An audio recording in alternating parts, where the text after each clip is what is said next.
কিভাবে রাধারানীর নাম সরোবর তৈরি হয়েছিল। একবার রাধারানী ও শ্রীকৃষ্ণ রাসলীলা করছিলেন। সেখানে অন্যান্য গোপীরাও ছিল, কিন্তু শ্রীকৃষ্ণ তার মাঝে এমন কিছু কার্য করলেন, এতে রাধারানীর খুব খারাপ লাগে।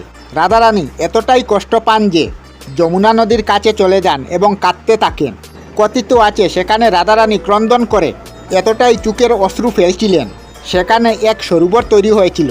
তার অশ্রু আর সরোবরের নাম ছিল মান সরোবর, কেননা রাধারানীর মান থেকে তৈরি হয়েছিল। তবে শ্রীকৃষ্ণ যখন রাধারানীকে খুঁজতে খুঁজতে রাধারানীর কাছে গিয়ে পৌঁছান, তখন রাধারানীর হাল দেখে শ্রীকৃষ্ণও কষ্ট পান।